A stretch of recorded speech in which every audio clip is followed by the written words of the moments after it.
The rope took 14 minutes to kill him because they measured it wrong. William Wallace hung there, gasping, his feet kicking 3 inches above the mud of Smithfield, while 5,000 Londoners cheered. His neck didn't snap. His windpipe didn't close.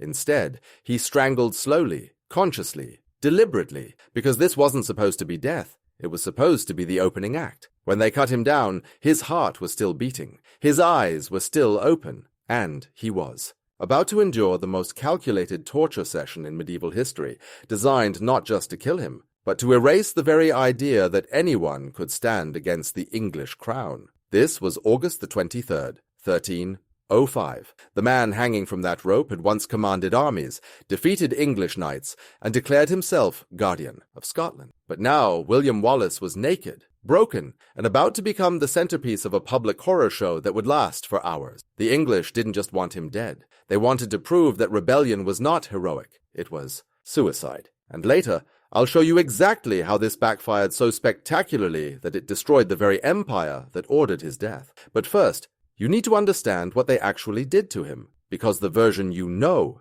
is a lie. What you think you know about William Wallace's death is wrong. Hollywood gave you a quick beheading and a dramatic speech about freedom. History textbooks mention execution and move on. But the real story is so brutal, so systematically cruel, that it's been sanitized for centuries. Because what happened to Wallace wasn't just an execution. It was a masterclass in state-sponsored terror that took 4 hours to complete and cost the English Empire 3 centuries of Scottish rebellion. The executioner who killed Wallace was a professional. His name was Master William, and he'd been torturing people for King Edward I for over a decade. He knew exactly how much pain a human body could endure before death, and exactly how to keep someone conscious through procedures that should have killed them instantly. Wallace wasn't his first victim. He was his masterpiece. And the techniques used on Wallace became the template for every treason execution in England for the next 300 years. The man who died that day in London had embarrassed the most powerful empire in Europe. He'd turned peasants into soldiers, defeats into victories, and made English nobles look like amateurs. King Edward I, called the Hammer of the Scots, had spent 8 years trying to crush Scottish resistance. He'd conquered castles, slaughtered armies, and forced nobles to bend the knee. But this one man, this landowner's son from nowhere, kept fighting. And what made him truly terrifying wasn't his skill with a sword. It was his ability to make other people believe they could win. Wallace wasn't supposed to matter. He had no title, no royal blood, no training in courtly warfare. His father owned land in Renfrewshire, but Wallace himself was a second son with no inheritance and no prospects. When he first raised his sword against English occupation in 1297, he was 37 years old and completely unknown. Within months, he'd become the most dangerous man in Britain, not because he was the strongest fighter, but because he proved something terrifying. Ordinary people could beat professional armies if they refused to stay beaten. Here's what made Wallace different from every other Scottish rebel. He didn't fight like a nobleman. Nobles followed rules. They gave quarter to prisoners. They respected banners of truce.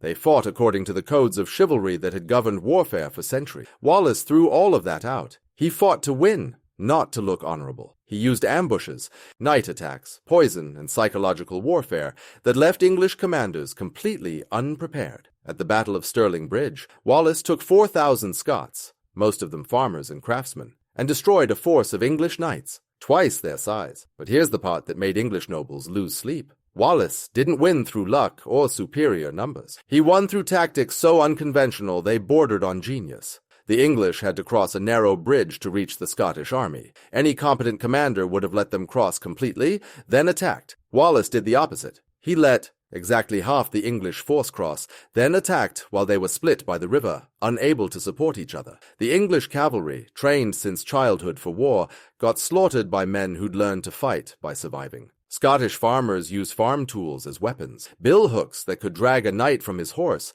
flails that could crush armor, even sharpened stakes that turned heavy cavalry charges into suicide runs. It wasn't just a military victory. It was a psychological earthquake that shook the foundations of medieval society. Because if illiterate peasants could destroy professional soldiers, what did that say about the entire system of nobility? But Wallace's real stroke of genius came after the battle. He didn't just defeat the English army. He made it disappear. Every English survivor was hunted down and killed. No prisoners, no ransoms, no mercy. Wallace wanted to send a message that would reach every English garrison in Scotland. This wasn't a rebellion that could be negotiated with or bought off. This was a war of extinction. But victories end, armies scatter, heroes get betrayed. In August 1305, Wallace was handed over to the English by John Menteith, a Scottish noble who'd made a deal with Edward I.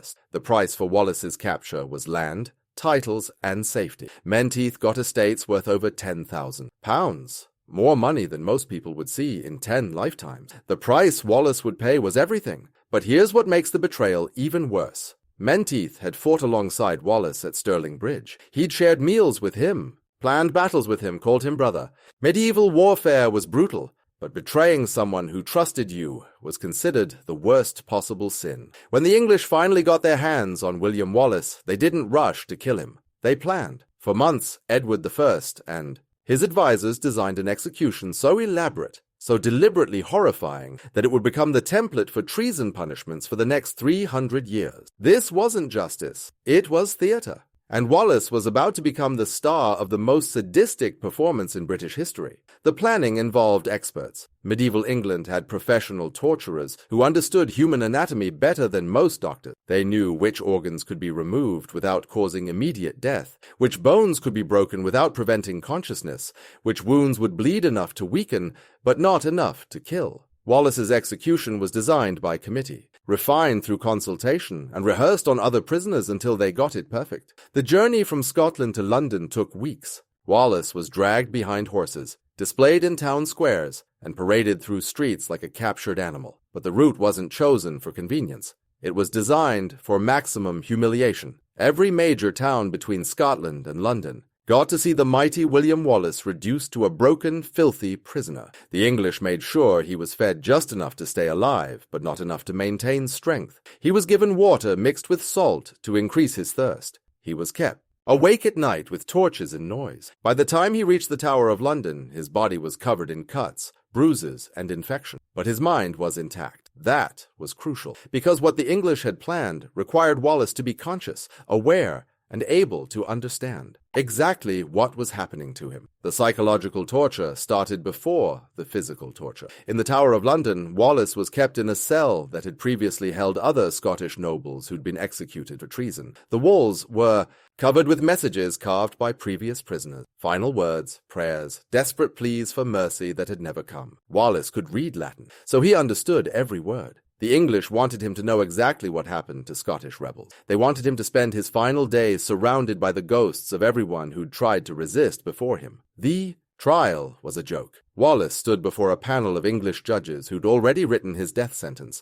The charges were treason, murder, and sacrilege. But here's what made the trial even more of a mockery. Wallace wasn't allowed to speak in his own defense, call witnesses, or present evidence. The entire proceeding lasted less than an hour. The verdict had been decided before he ever entered the courtroom. When they accused him of betraying King Edward, Wallace's response became legendary. "I could not be a traitor, for I was never Edward's subject." Those 10 words sealed his fate, because they weren't just defiance, they were a complete rejection of English authority over Scotland. What Wallace didn't know was that his response had been carefully planned for. Edward I had hoped Wallace would beg for mercy, renounce his claim to Scottish independence, and publicly submit to English rule. If Wallace had done that, Edward might have commuted his sentence to life imprisonment. But Wallace's refusal to acknowledge Edward's authority made him more than a criminal. It made him an existential threat to the entire concept of English dominance. From that moment forward, his execution wasn't about justice.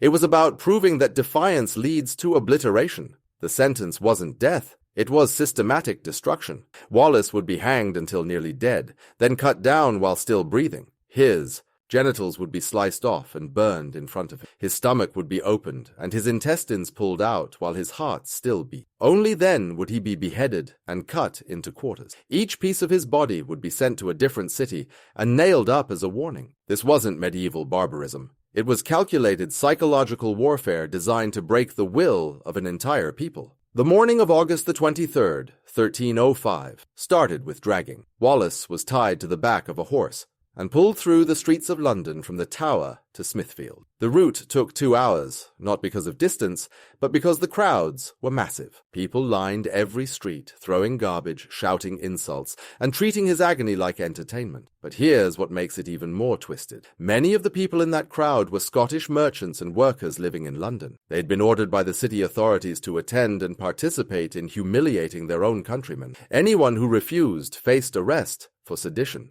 Wallace's skin was scraped raw against the cobblestones. His bones cracked against cartwheels. The rope around his ankles cut so deep it reached bone. By the time he reached the execution ground, he was bleeding, broken, and barely conscious. But the English had calculated this perfectly, weakened enough to be helpless, conscious enough to experience everything that followed. Smithfield was a livestock market. The symbolism was intentional. Wallace wouldn't die as a knight or even as a criminal. He'd be butchered like cattle in front of 5,000 spectators who'd paid money to watch. Yes, paid money. The English charged admission to Wallace's execution. Tickets cost 2 pence, a day's wages for most workers. The wealthy paid extra for raised platforms and reserved seating. Edward I turned Wallace's death into a profitable entertainment industry. The scaffold wasn't built for speed or mercy. It was designed for maximum visibility and prolonged suffering. The platform stood 12 feet high, so every person in the crowd could see. The wooden structure included pulleys for the hanging, iron braziers for burning body parts, and a drainage system to channel blood away from the platform. This wasn't improvised medieval cruelty. It was engineered torture designed by professionals who understood exactly how to maximize pain while preventing premature death. The hanging came first. Wallace was hoisted up by rope, but not dropped, lifted slowly so his neck wouldn't break. Medieval hanging was strangulation, not execution, but the rope they used on Wallace was special. It was made from Scottish hemp, taken from farms that Wallace had defended. The English had spent months collecting rope from Scottish lands specifically for this execution. Even the instrument of his torture came from the country he'd died trying to protect. Wallace was lifted 3 feet off the ground and held there while the crowd counted. Witnesses described him convulsing, gasping, his legs twitching violently as he fought for air that wouldn't come. His face turned dark red, then purple, then nearly black with blood. His tongue swelled and protruded from his mouth. His eyes bulged until they looked ready to burst from their sockets. Foam mixed with blood leaked from his nose and mouth. The crowd cheered louder with each minute that passed. But here's the most calculated part. They had a doctor present, a physician who monitored Wallace's pulse throughout the hanging to ensure he didn't die too quickly. When Wallace's heartbeat began to slow dangerously, the doctor signaled, and they cut the rope. Wallace hit the ground hard, coughing up blood and mucus, his throat crushed, but his heart still pumping. The hanging had lasted exactly 14 minutes, time to bring him as close to death as possible while keeping him conscious for what followed. This was the point of no return. Everything that followed would happen while he was awake, aware, and helpless, because the English wanted him to see what they did to traitors. They wanted his final thoughts to be the knowledge that his body was being destroyed piece by piece in front of thousands cheering spectators. The castration was surgical. The executioner used a small curved knife called a sea-axe, specifically designed for this purpose. Master William had performed this procedure dozens of times on other traitors, and he'd refined his technique to maximize both pain and survival time. He made the cut slowly, deliberately, ensuring that Wallace remained conscious throughout. The severed parts were thrown onto a fire that had been built specifically for this purpose. But here's the detail that makes it even more twisted. The fire was built using wood from Stirling Bridge, the site of Wallace's greatest victory. The English had dismantled part of the bridge and transported the wood to London specifically to burn pieces of Wallace's body. The crowd's reaction was inhuman. They cheered, laughed, and shouted insults while Wallace writhed in agony. Street vendors moved through the crowd selling food and drink like it was a festival. Children were lifted onto their fathers' shoulders to get a better view. This wasn't just an execution. It was public entertainment that revealed something horrifying about human nature when authority gives permission for cruelty. Wallace was still conscious when they opened his stomach. The blade went in just below his ribs and traveled down to his pelvis, splitting him open like a book. But Master William knew exactly how deep to cut, deep enough to open the abdominal cavity, shallow enough to avoid major blood vessels that would cause rapid death. His intestines, 30 feet of living tissue, were slowly pulled out of his body by hand. Each section was held up for the crowd to see before being thrown onto the same fire that had consumed his genital. The disembowelment took 26 minutes. That's not an estimate. That's recorded historical fact. Church officials present kept precise records of the timing because they wanted future generations to understand the full scope of what happened to traitors. Wallace's body convulsed with each extraction, but he didn't die. Medieval anatomy was crude, but executioners knew exactly how much they could remove before hitting something vital. They saved the heart for last because that's where the soul supposedly lived, and they wanted Wallace to watch his soul being destroyed. When they finally reached into his chest and tore out his still-beating heart, Wallace had been conscious for over an hour of systematic dismemberment. But even this final act was choreographed for maximum symbolism. Master William held the heart above his head, shouting, "Behold the heart of a traitor!" The crowd erupted in celebration. The heart was then thrown onto the fire, but it didn't burn quickly. Human hearts are mostly muscle, and muscle burns slowly. Wallace's heart smoldered for over an hour, sending smoke across Smithfield that witnesses said smelled like burning meat. Only then did they cut off his head. The beheading was almost anticlimactic after everything that had come before. But even this was done with calculated precision. The executioner used a massive two-handed axe that required 3 swings to completely sever the head. Each swing was delivered slowly, with pauses between to maximize the spectacle. The crowd counted each blow like they were keeping score in a game. But even in death, Wallace's destruction wasn't finished. His body was hacked into quarters using axes and meat cleavers. The quartering took another 40 minutes because medieval tools weren't designed for precision. They were designed for brutality. Each cut was jagged, splintering bone and tearing muscle. By the end, Wallace's body looked like it had been attacked by wild animals rather than executed by humans. Each piece was assigned a destination: Newcastle, Berwick, Stirling, and Perth. These weren't random cities, they were Scottish border. Towns where Wallace's severed limbs would serve as permanent warnings. But the English went even further. They had each piece embalmed using expensive spices and preservatives to ensure the remains would last for years. They wanted Wallace's body parts to stay recognizable long enough for every Scottish rebel to see exactly what defiance looked like. His head was dipped in tar to preserve it, and mounted on a pike above London Bridge. For the next 20 years, everyone who entered London saw William Wallace's skull grinning down at them, a reminder that the English Empire didn't just defeat its enemies, it erased them. But here's what makes it even more calculated. The head was positioned to face north, towards Scotland. Every Scottish merchant, diplomat, or traveller who came to London had to pass under Wallace's skull. The message was impossible to miss. The documentation of Wallace's execution was obsessive. English chroniclers recorded every detail, the timing of each stage, the crowd's reactions, even the weather conditions. They wanted future generations to have a complete record of what happened to traitors, but they also sent detailed accounts to every English garrison and Scottish noble, ensuring that the story of Wallace's death would spread throughout Britain. This wasn't just execution, it was propaganda distributed through the medieval equivalent of mass media. The cost of Wallace's execution was enormous. The English spent over £3,000 on the entire process, enough money to fund a small army for a year. The expense included the journey from Scotland, the construction of the scaffold, payment for the executioner and his assistants, the preservation of the body parts, and the distribution across the kingdom. Edward I first considered it money well spent because he believed he was buying permanent peace through terror. But here's the part that reveals how thoroughly the English misunderstood the situation. Within hours of Wallace's death, Scottish rebels were already using his execution as a rallying cry. The very brutality that was supposed to crush resistance instead became proof that the English were exactly as monstrous as Wallace had claimed. But here's what Edward I didn't understand about symbol. The more spectacular you make a martyrdom, the more powerful the martyr becomes. Wallace's execution was supposed to end Scottish resistance.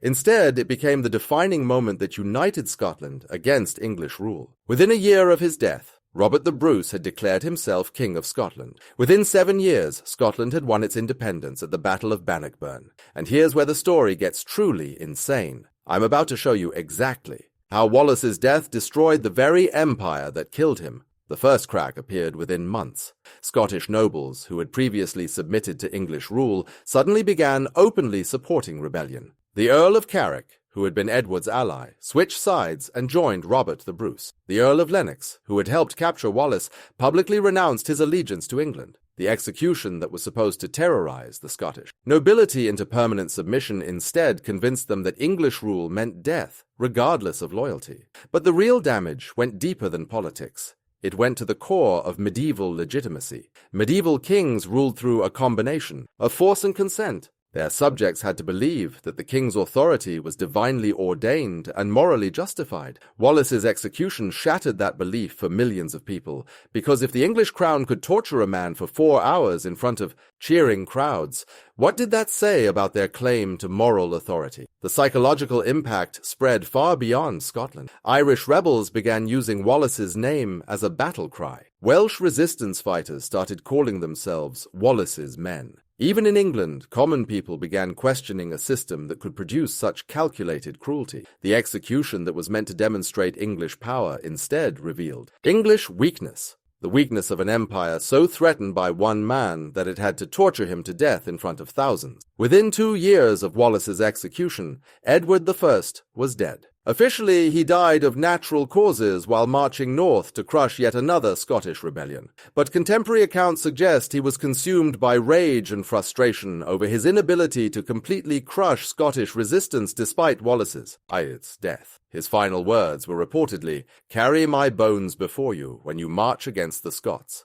The desperate plea of a man who realized his greatest victory had become his greatest defeat. His son, Edward II, inherited a kingdom in crisis. The Scottish wars had drained the English treasury, alienated the nobility, and created a cycle of violence that would continue for centuries. Edward II lost Scotland entirely at the Battle of Bannockburn in 1314, where Robert the Bruce's army shouted Wallace's name as they charged. The same nobles who had cheered Wallace's execution fled in terror from an army inspired by his memory. But the ultimate irony is what happened to the English monarchy itself. Edward II died murdered by his own nobles in 1327, tortured to death with a red-hot poker in a process deliberately designed to echo Wallace's execution. The empire that had perfected torture as political theatre eventually turned those same techniques on its own rulers. And the cycle continued. For the next 700 years, every attempt by England to control Scotland completely would eventually fail,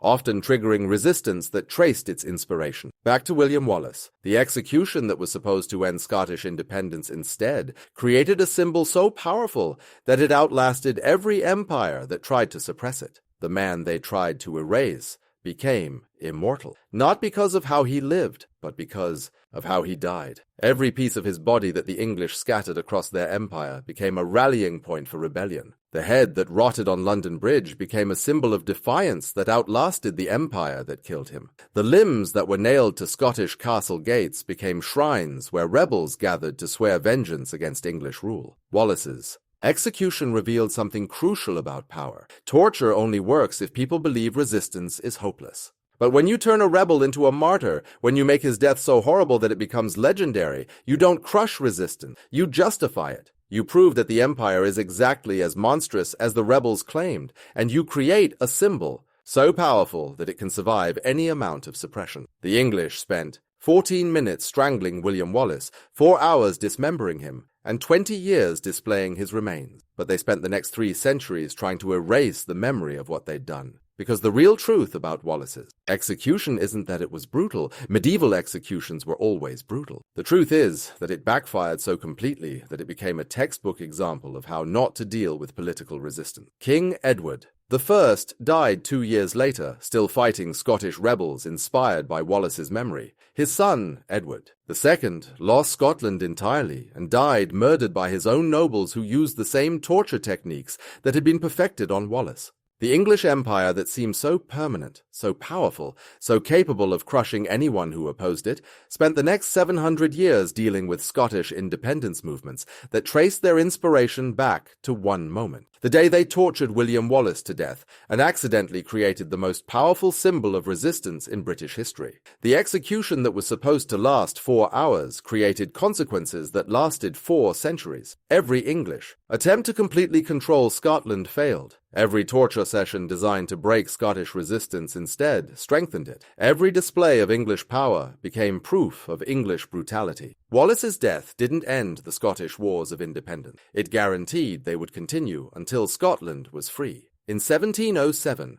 when Scotland and England finally united as the Kingdom of Great Britain, it wasn't through conquest. It was through negotiation between equals. The empire that had once tortured men to death for denying English authority eventually had to accept Scottish partnership as the only alternative to eternal war. The executioner's knife that was supposed to carve England's dominance into Scottish flesh instead carved the limits of English power into British history. That's the untold truth about William Wallace's execution. It wasn't the end of Scottish rebellion. It was the beginning of the end for English imperialism in Scotland. The rope that was supposed to kill him in minutes instead strangled an empire for centuries. The man they tried to quarter became the foundation of Scottish independence. And the torture session that was designed to prove that resistance was suicide instead proved that some ideas are stronger than any empire that tries to suppress them. The most brutal execution in medieval history produced the most spectacular political backfire in British history. Wallace's body died on August the 23rd, 1305, but his defiance became immortal, and every time the English tried to kill it, it grew stronger.